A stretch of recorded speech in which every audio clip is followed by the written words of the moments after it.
Welcome to my channel. Today I will discuss about NRA, National Recruitment Agency. केंद्रीय मंत्रिमंडल के द्वारा 19 अगस्त 2020 बुधवार को राष्ट्रीय भर्ती एजेंसी NRA की स्थापना के लिए मंजूरी दे दी है।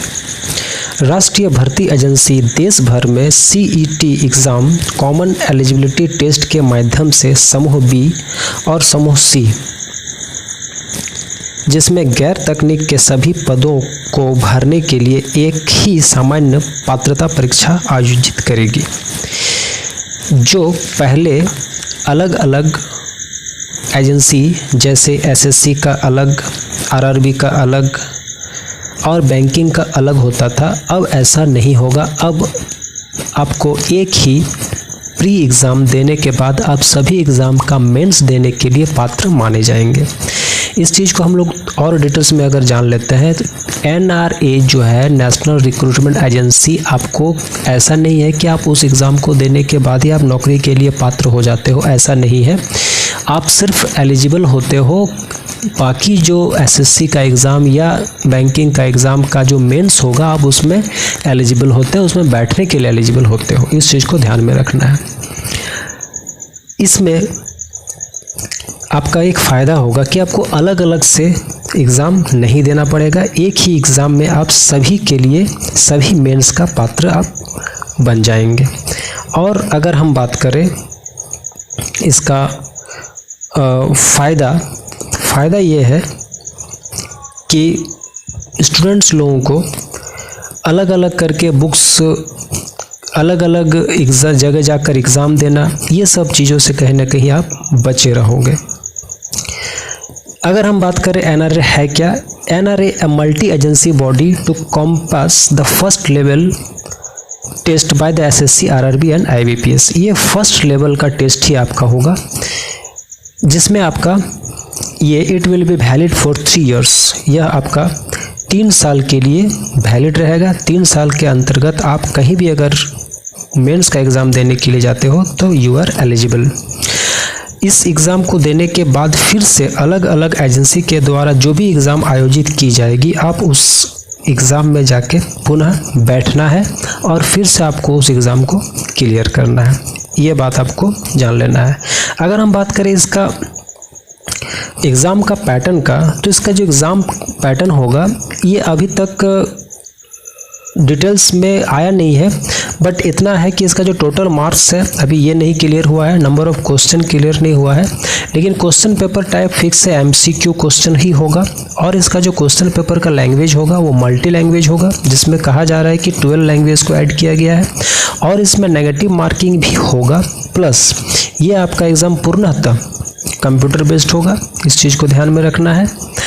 और अगर हम इसका बात करें सिलेबस का, तो सिलेबस अभी इसमें क्लियर नहीं हो पाया है, लेकिन सिलेबस जो होगा ये इस तरह से हो पाएगा जैसा कि हम रिसर्च किए हैं, बाकी जगह से जो खबर आ रही है उसके हिसाब से इसमें आपके 4 सब्जेक्ट्स होंगे, जिसमें एक आपका जो होता है वो जनरल अवेयरनेस, जो कि काफ़ी इम्पॉर्टेंट टॉपिक है, जिसमें करंट अफेयर्स तो होगा ही, उसमें cultural, geography, economics, general policy के सवाल होंगे। प्लस आपका जो पार्ट B अगर हम कह सकते हैं, या सब्जेक्ट नंबर 2, तो उसमें रीजनिंग है। रीजनिंग आपका verbal, non verbal, pattern, coding, relation, intelligence, ये सारे चीज़ उसमें ऐड होंगे। मैथ्स तो होंगे ही। मैथ्स तो आपका number system, decimal system, fraction, percentage, ratio, roots, ये सारे चीज़ आपके होंगे। उसके अलावा इसमें अलजेब्रा, जियोमेट्री, मेंसुरेशन, ट्रिगोनोमेट्री, ये सारे चीज़ भी आपके कहीं ना कहीं सिलेबस के अंतर्गत आएंगे। इंग्लिश लैंग्वेज में अगर देखें तो इंग्लिश का लैंग्वेज सेम रहेगा, जो आपका उसमें रहता है ग्रामर, एरर, फिलर, एंटोसाइनो, spellings, idioms, phrase, one word substitution, voice, narrations, speech, passage, ये सारे चीज़ इंग्लिश में है। हाँ, इस चीज़ में एक चीज़ हमको गौर करना है कि देखा जाता था कि SSC का जो मैथ्स होता था वो हाई लेवल का होता था, जबकि रेलवे का मैथ्स थोड़ा सा इजी होता था और बैंकिंग का इंग्लिश थोड़ा हार्ड होता था, सबका अलग अलग होता था। रेलवे में आपका करंट अफेयर्स और ये हिस्ट्री का क्वेश्चन थोड़ा ज़्यादा पूछा जाता था। एसएससी में मैथ्स के क्वेश्चन थोड़ा ज़्यादा पूछे जाते हैं अलग लेवल के, और बैंकिंग में इंग्लिश का जो अलग लेवल होता था। अब इसमें क्या है कि कॉमन हो गया है, मतलब प्री के लिए आपको तीनों का तैयारी करके जाना है और सिलेबस में कुछ खास बदलाव नहीं होगा, सिलेबस यही रहने वाला है। आप जो पढ़ते आ रहे हैं वही आपको पढ़ना है और वही पढ़ने के बाद आपको पास करना है। कुल मिला के आपको अब हर एक सेक्टर को अच्छे तरीके से पढ़ना होगा। इंग्लिश को भी आपको अच्छे से पढ़ना है, मैथ्स को भी पढ़ना है, रीजनिंग को भी पढ़ना है और आपको करंट अफेयर्स को भी पूरे अच्छे तरीके से पढ़ते रहना है। तो इस तरह से आप सीईटी पास कर जाएंगे। उसके बाद फिर मेंस में जाने के बाद आपको अलग तरीके से उस लेवल का तैयारी करना पड़ेगा। तो इसमें जो सबसे बड़ा फ़ायदा होने वाला है वो ये है कि सरकार की तरफ से एक और फ़ायदा ये है कि अलग अलग तरीके से अलग अलग बॉडी को अलग अलग काम नहीं करना पड़ेगा, एक ही बॉडी पूरा एग्ज़ाम्स को देख पाएगा। इसमें 6 महीना में एग्ज़ाम ली जाएगी जिसमें बच्चों लोगों को काफ़ी ज़्यादा सहूलियत होगी और सभी सेंटर कहीं ना कहीं जिलों में बनाई जाएगी। विद्यार्थियों को अलग अलग परीक्षा का अलग अलग शुल्क नहीं देना पड़ेगा।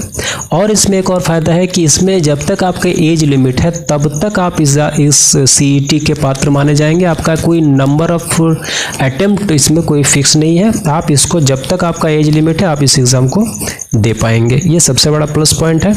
लेकिन इसमें एक और कहीं ना कहीं प्रॉब्लम होगा कि अगर हर 6 महीने में सरकार निकालती है एग्ज़ाम, कंडक्ट कराती, एग्ज़ाम लेती है और अगर वैकेंसी नहीं